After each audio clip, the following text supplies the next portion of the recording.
تعالى في الفيديو ده اعرفك الفرق ما بين الفعلين دول prescribe و proscribe. prescribe و proscribe. اول فعل معانا prescribe وده معناه يصف دواء او يأمر بشيء. advise، recommend او order. والامثله بتقول the doctor prescribed antibiotics for the infection.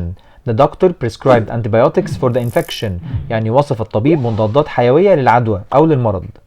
the teacher prescribed extra homework for the student. The teacher prescribed extra homework for the student. المعلم وصف واجبات إضافية للطالب أو طلب منه يعملها. The nutritionist prescribed a healthy diet for the patient. The nutritionist prescribed a healthy diet for the patient.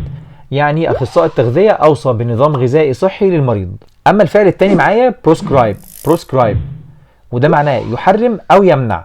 Forbid or prohibit something often by law or authority. forbid or prohibit something often by law or authority يعني يمنع حاجة معينة أو يحرمها خصوصا بالسلطة أو القانون. والأمثلة بتقول The government prescribed the use of certain chemicals in manufacturing.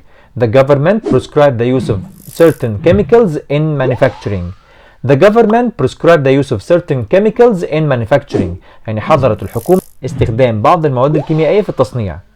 The school prescribed the wearing of hats in class. The school prescribed the wearing of hats in class.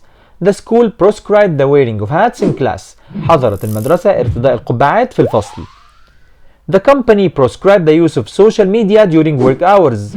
The company prescribed the use of social media during work hours. حظرت الشركة استخدام وسائل التواصل الاجتماعي أثناء ساعات العمل. يبقى prescribe بالإي معناها يصف دواء أو يأمر. أما proscribe بالأو معناها يحرم أو يمنع. وتعالى نحط الكلمتين مع بعض في جملة واحدة ونقول The doctor prescribed medication for the patient but the government prescribed the use of that particular drug due its side effects.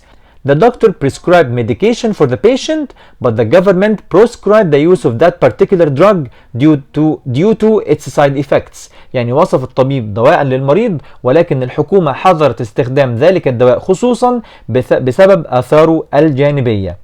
وبكده يكون خلصنا فيديو النهارده واتمنى طبعا يكون عجبك واستفدت منه وسجلت كل الكلمات اللي انا قلتها. وطبعا ما تنساش تكتب كومنت تكتب فيه امثله على الكلمات اللي انا قلتها ديت في جمل او تكتب الجمل اللي انا قلتها في الكومنتس. وكمان تعمل لايك وشير للفيديو ده مع كل اصحابك واحبائك عشان نوصل لاكبر عدد من المتابعين. واشوفكم في فيديو جديد ان شاء الله. والسلام عليكم ورحمه الله وبركاته.